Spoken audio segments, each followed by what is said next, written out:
Dear students, போன கிளாஸ்ல நம்ம எக்ஸ்ட்ராக்ஷன் ஆஃப் க்ரூட் மெட்டல்ல conversion of ore into metal oxides பார்த்துருந்தோம். அதாவது நம்ம கான்சன்ட்ரேட் பண்ணி எடுக்கக்கூடிய ஓரை எப்படி அதை ஆக்சைடு ஓரா கன்வெர்ட் பண்றதுங்கிற ரெண்டு ப்ராசஸ் ரோஸ்டிங் அண்ட் கால்சினேஷன் பத்தி பார்த்துருந்தோம்.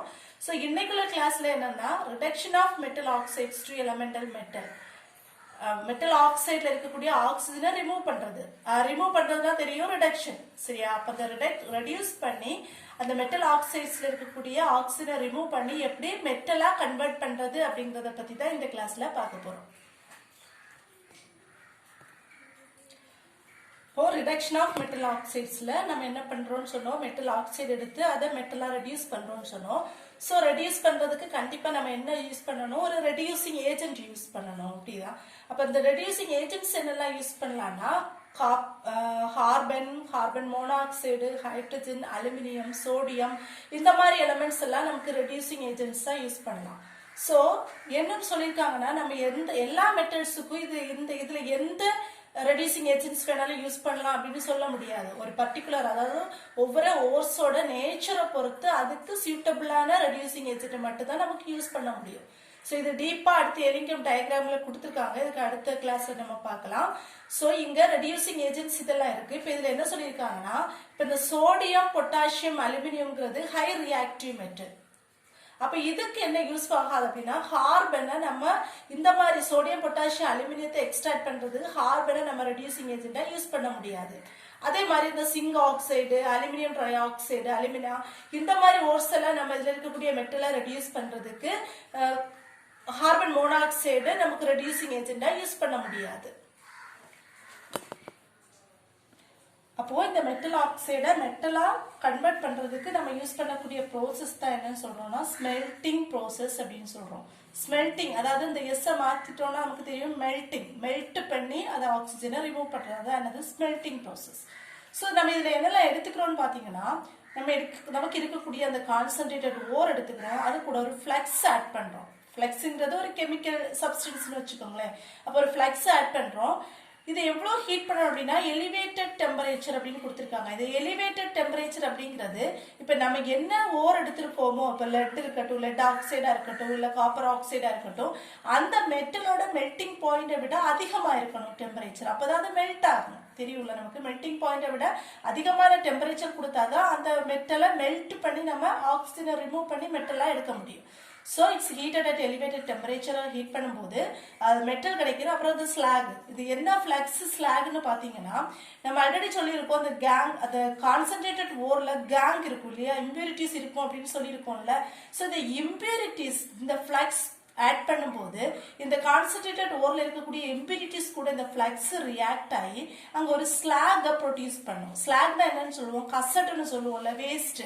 இப்ப டீ போடும்போது டீ பவுடர் நமக்கு ஃபில்டர் பண்ணும்போது தனியா கிடைக்கும்ல, அதான் நம்ம என்னன்னு சொல்லிக்கலாம், ஸ்லாக். ஸோ அந்த மாதிரி அந்த இம்பியூரிட்டிஸ் கூட ஃபிளக்ஸ் கூட கம்பைன்ட் ஆகி அது ஒரு ரியாக்ஷன் மாதிரி நடந்து நமக்கு அது கசடா இல்லைன்னா ஸ்லாகா அதுல இருந்து நம்ம ரிமூவ் பண்றோம். ஸோ இதுதான் இந்த ஸ்மெல்டிங் ப்ராசஸ்ல நடக்கக்கூடியது. ஸோ இதோட நமக்கு ஒரு எக்ஸாம்பிள் பார்த்துக்கலாம். இப்போ அயன் நம்ம எடுக்கிறோம் அப்படின்னா Fe2O3ங்கிற ஒரு ஓர் நாம எடுத்திருக்கிறோம், Fe2O3. ஸோ நம்ம என்ன சொன்னோம், ஃபர்ஸ்ட் இதை ரெடியூஸ் பண்றதுக்கு ஒரு சூட்டபிள் ரெடியூசிங் ஏஜென்ட் யூஸ் பண்ணணும் இல்லையா. ஸோ இதுல நம்ம என்ன யூஸ் பண்ண போறோம் அப்படின்னா carbon monoxide act as a reducing agent. எது அயனை ரிமூவ் பண்றதுக்கு. இப்ப நமக்கு தெரியும், இது நம்ம ஆக்சிஜனை ரிமூவ் பண்ணோம்னா நமக்கு எது மட்டும்தான் கிடைக்குது, அயன் மட்டும்தான் இதுல இருந்து தனியா கிடைக்குது. பிளஸ் இந்த கார்பன் மோனாக்சைடும் இந்த ஆக்சிஜனும் சேர்ந்து நமக்கு என்னதான் கிடைக்குது, கார்பன் டை ஆக்சைடு கேஸா வெளியே போகுது. புரியுதா? இதுதான் இதோட ஈக்குவேஷன். ஸோ இதை நம்ம இப்போ ஈக்குவேஷன் பேலன்ஸ் பண்ண போறோம். இப்போ Fe2 இருக்குல்ல, இங்க Fe1 தானே இருக்கு. ஸோ இங்க என்ன போட்டுக்கலாம், ஒரு 2 போட்டுக்கலாம். அதே மாதிரி ஆக்சிஜன் பார்த்துக்கோங்க, இங்க ஒரு 3 ஆக்சிஜன் இருக்கு, இங்க ஒரு 1 இருக்குல்ல, அப்போ 4 ஆக்சிஜன் ஆயிடுச்சு. ஸோ இங்க 2 ஆக்சிஜன் இருக்கு. ஸோ இங்க ஒரு 2 போட்டோம்னா நமக்கு 2 × 2 என்ன ஆயிடுச்சு, 4 ஆயிடுச்சு. சரியா? அப்போ இப்போ கார்பன் எவ்வளவு இருக்கு, 2 இருக்கு. ஸோ அதே மாதிரி இங்க ஒரு 2 கார்பன் போட்டோம்னா இப்போ ஆக்சிஜன் திரும்ப மாறுது இல்ல, ஏன்னா இங்க 3 இருக்கு, இங்க ஒரு 2 இருக்கு. ஸோ டோட்டல் எவ்வளவு ஆயிடுச்சு, 5 ஆயிடுச்சு இல்ல. இங்க எவ்வளவுதான் இருக்கு, 4 தான் இருக்கு. ஸோ எப்பவுமே நம்ம இந்த ஆட் நம்பர் வச்சிருக்க கூடாது, அது எப்பவுமே ஈவன் நம்பரா கன்வெர்ட் பண்ற மாதிரி பாத்துக்கணும் பேலன்ஸ் பண்ணும்போது. அப்ப இதை ஈவன் நம்பரா கன்வெர்ட் பண்ணோம்னா நம்ம இங்க என்ன போட்டுக்கலாம், இந்த 2 3 போட்டோம்னா இங்க 3 இருக்கு, இங்க 3 இருக்கு. ஸோ டோட்டல் என்ன ஆயிடுச்சு, 6 ஆக்சிஜன் ஆயிடுச்சு. ஸோ இங்கேயும் 6 ஆக்சிஜனை மாத்தணும்னா நம்ம என்ன போட்டுக்கலாம், ஒரு 3 போட்டுட்டோம்னா 3 கார்பனும் பேலன்ஸ் ஆயிடும், அதே டைம்ல ஆக்சிஜனும் நமக்கு பேலன்ஸ் ஆயிடும். புரியுதுல்ல? இப்ப அடுத்து நம்ம என்ன சொன்னோம், ஸ்லாக் சொன்னோம்ல. இப்ப இங்க இருக்கக்கூடிய ஒரு ஃப்ளக்ஸ் ஆட் பண்றோம்னு சொன்னோம், அப்படிதானே? இப்போ இந்த Fe2O3ல இருக்கக்கூடிய கேங் என்னன்னு பாத்தீங்கன்னா சிலிக்கான் டை ஆக்சைடு. இதுல இருக்கக்கூடிய கேங் என்னன்னு பாத்தீங்கன்னா சிலிக்கான் டை ஆக்சைடு. இந்த சிலிக்கான் டை ஆக்சைடுல நம்ம யூஸ் பண்ணக்கூடிய ஃப்ளக்ஸ் என்ன அப்படின்னா CaO. அதாவது அசிட்டிக் அப்படின்னு சொல்றோம், பேசிக் அண்ட் அசிட்டிக் அப்படின்னு தெரியும்ல, அமிலத்தன்மை காரத்தன்மை அப்படின்னு சொல்றோம்ல. ஸோ இது பேசிக் நேச்சரா இருக்கிறதுனால ஒரு அசிட்டிக் தன்மை இருக்கக்கூடிய ஒரு என்னது ஃப்ளக்ஸ் நாம இதுல யூஸ் பண்றோம். புரியுதா? அப்ப இது ரெண்டும் சேரும் போது இது என்னதான் மாறும் அப்படின்னா கால்சியம் சிலிக்கேட்டா மாறுது, CaSiO3. புரியுதா? இதுல இருக்கக்கூடிய Ca, இதுல இருக்கக்கூடிய Si, இங்க O2 இருக்கு, இங்க ஆக்சிஜன் இருக்கு. சோ இத நம்ம என்ன சொல்றோம்னா ஸ்லாக்னு சொல்றோம். புரியுதா? இது ஃப்ளக்ஸ்னு சொல்றோம், இத கேங் அப்படின்னு சொல்றோம். சோ கேங் கூட இந்த ஃப்ளக்ஸ் ஆட் பண்ணும்போது அது ஒரு ஸ்லாக், ஒரு கசடு மாதிரி அங்க இருந்து ரிமூவ் ஆகுது. அயன் ஆக்சைட்ல இருந்து அயனை எப்படி ரிமூவ் பண்றதுங்கறத பத்தி பார்த்துட்டோம். அடுத்த ஒரு எக்ஸாம்பிள் என்ன சொல்லிருக்காங்கன்னா extraction of copper from copper pyrite ore. Copper pyrite ஓரோட ஃபார்முலா CuFeS2. சோ இதுல இருக்கு இப்ப ரெண்டு மெட்டல் இருக்குல்ல, காப்பர் இருக்கு, அயன் இருக்கு. சோ இதுல இருக்கக்கூடிய காப்பரை நம்ம எப்படி ரிமூவ் பண்ணலாம் அப்படின்னு பார்க்க போறோம். சோ ஃபர்ஸ்ட் என்ன சொல்றாங்கன்னா இந்த காப்பர் பைரைட்ஸ் ஓரை நம்ம ஒரு ரிவர்பரேட்டரி ஃபர்னேஸ்ல எடுக்கிறோம். ஃபர்னேஸ் அப்படின்னால என்னது, அடுப்புல தீ ரொம்ப நிறைய இருக்கக்கூடியதை நம்ம என்ன சொல்லுவோம், ஃபர்னேஸ் அப்படின்னு சொல்லுவோம்.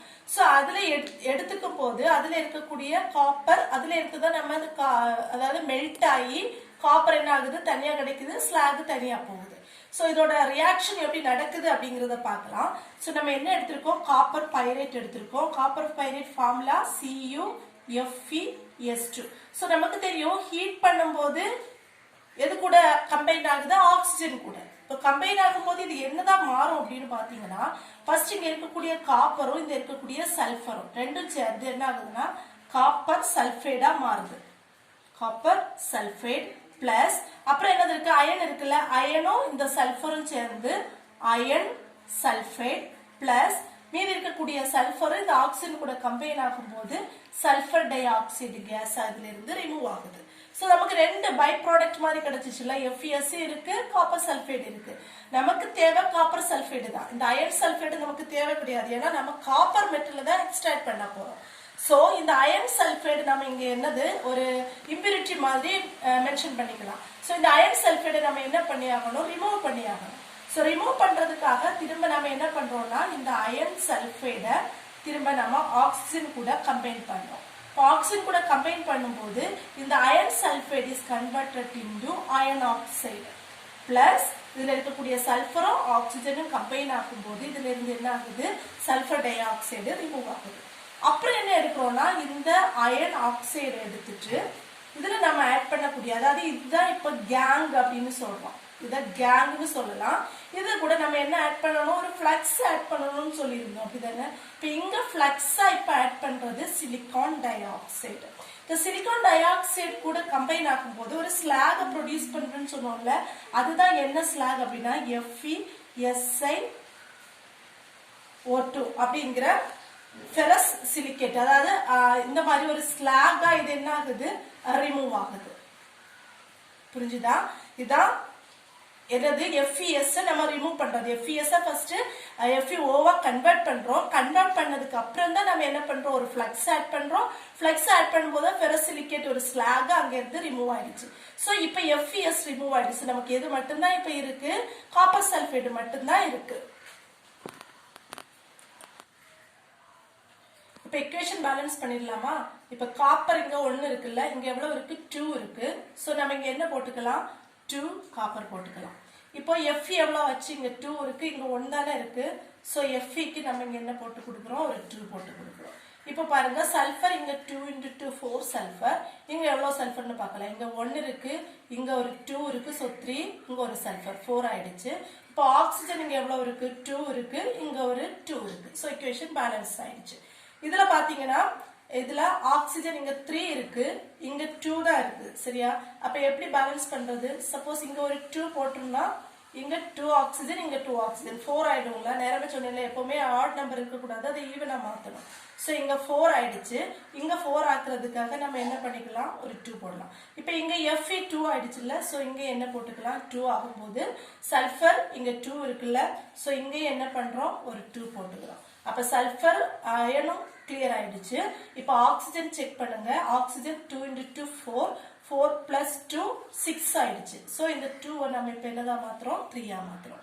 இது கரெக்டா தான் இருக்கு. FeO SiO2 இந்த ஆக்சிஜன் கூட சேரும்போது சாரி இது SiO3, இந்த ஆக்சிஜன் கூட சேரும்போது FeSiO3 ஆயிடுச்சு.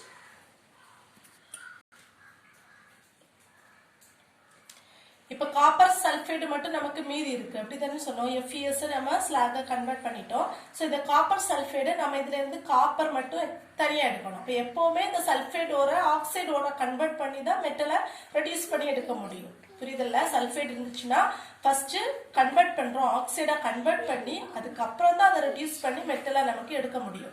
ஸோ சல்ஃபைடா இருக்கக்கூடியதை ஆக்சைடா கன்வெர்ட் பண்றதுக்கு நமக்கு என்ன பண்றோம், அதை ஹீட் பண்றோம். ஆக்சிஜனோட பிரசன்ஸ்ல ஹீட் பண்றோம். ஹீட் பண்ணும்போது இந்த copper sulphide is converted into copper oxide plus இங்க என்னது இருக்கு, சல்ஃபர் இருக்கு, பேலன்ஸ் இருக்கக்கூடிய ஆக்சிஜன் கூட கம்பைன் ஆகும் போது இது என்னதான் மாறுது, சல்ஃபர் டை ஆக்சைடா மாறுது. திரும்ப இது என்ன ஆகும் அப்படின்னா இந்த காப்பர் ஆக்சைடு பேலன்ஸ் இருக்கக்கூடிய இன்னும் காப்பர் சல்ஃபேட் கூட ரியாக்ட் பண்ணாம பேலன்ஸ் இருக்கக்கூடிய காப்பர் சல்ஃபேட் கூட கம்பைன் ஆகும்போது நமக்கு இதுல இருந்து என்ன கிடைக்குதுன்னா பியூர் காப்பர் கிடைக்கும்.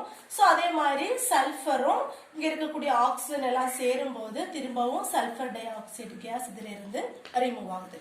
சோ இப்படிதான் நம்ம காப்பரை தனியா செப்பரேட் பண்றது. புரியுதுல்ல? காப்பர் சல்ஃபேட் இருக்கு, அதை எப்பவுமே ஆக்சைடா கன்வெர்ட் பண்றோம். ஆக்சைடா கன்வெர்ட் பண்ணும்போது கன்வெர்ட் பண்ணிட்டு திரும்பவும் நம்ம காப்பர் சல்ஃபேட், அதாவது இங்க பேலன்ஸ் இருக்கக்கூடிய காப்பர் சல்ஃபேட் கூட இந்த காப்பர் ஆக்சைடு திரும்பவும் ரியாக்ட் பண்ணி நமக்கு காப்பர் மெட்டல் தனியா கிடைக்குது, sulphur dioxide gas remove ஆகுது. சோ இப்படிதான் நம்ம இதுல இருந்து மெட்டல் காப்பர் மெட்டல் நம்ம காப்பர் பைரேட்ல இருந்து எக்ஸ்ட்ராக்ட் பண்றது. இப்ப ஈக்குவேஷன் பேலன்ஸ் பண்ணிடலாமா? இப்ப காப்பர் இங்க 2 இருக்கு, இங்க எவ்வளவு இருக்கு, 2 இருக்கு. சோ ஈக்குவேஷன் பேலன்ஸ்டா இருக்கு. சல்ஃபர் பாத்தீங்கன்னா இங்க 1 இருக்கு, இங்க 1 இருக்கு. ஆக்சிஜன் செக் பண்ணிடலாம். இங்க O2 இருக்கு, இங்க O3 இருக்குல்ல. சோ எப்பவுமே என்ன பண்ணோம், இத ஃபர்ஸ்ட் சேஞ்ச் பண்ணுங்க. அப்ப என்ன ஆச்சு, 4 ஆச்சு. சோ இங்கேயும் பண்றதுக்காக இங்க ஒரு 2 போட்டோம்னா 4 ஆயிடும். ஆனா இங்க காப்பர் 4 ஆயிடுச்சுல்ல, சோ அதை பேலன்ஸ் பண்றதுக்காக இன்னொரு 2 போடலாம். அப்ப சல்ஃபர் அகைன் 2 ஆயிடுச்சு. சோ அந்த சல்ஃபரை பேலன்ஸ் பண்ண இங்க 2 போட்டோம்னா இப்ப 2 into 2 4, 4 plus 2 6 ஆயிடுச்சுல்ல. சோ இந்த 2 நம்ம இங்க என்ன பண்ணிடலாம், 3 மாத்திடலாம். புரியுதா? அதே மாதிரி காப்பர் ஆக்சைடு எடுக்கிறோம் அப்படின்னா காப்பர் இங்க 2 இருக்கு, இங்க 2 இருக்கு. சோ 4 காப்பர் இருக்கு. சோ இங்க 4 போட்டுக்கலாம். இப்போ சல்ஃபர் எவ்வளவு இருக்கு, இங்க 1 இருக்கு. ஆக்சிஜன் இங்க 1 இருக்கு, இங்க எவ்வளவு இருக்கு, 2 இருக்குல்ல. சோ 2 மாத்துறதுக்காக திரும்பவும் நம்ம என்ன பண்றோம், இங்க ஒரு 2 போடுறோம். அப்ப காப்பர் 2 into 2 4 ஆயிடுச்சு, இங்க 2 6 ஆயிடுச்சுல்ல. சோ இந்த 4 கேன்சல் பண்ணிட்டு என்ன காப்பர் 6 காப்பர் போட்டுடலாம். அப்ப ஆக்சிஜன் 2 இருக்கு, சல்ஃபர் இங்க 1 இருக்கு. சோ இந்த பேலன்ஸ்ட் ஈக்குவேஷன். இதுதான் ஸ்மெல்டிங் ப்ராசஸ்ல ஆக்சிஜனை ரிமூவ் பண்ணி மெட்டலை எப்படி எக்ஸ்ட்ராக்ட் பண்ணதுங்கிறத பத்தி பார்த்திருக்கோம். எல்லாருக்கும் புரிஞ்சிருக்கும்னு நினைக்கிறேன். தேங்க்யூ.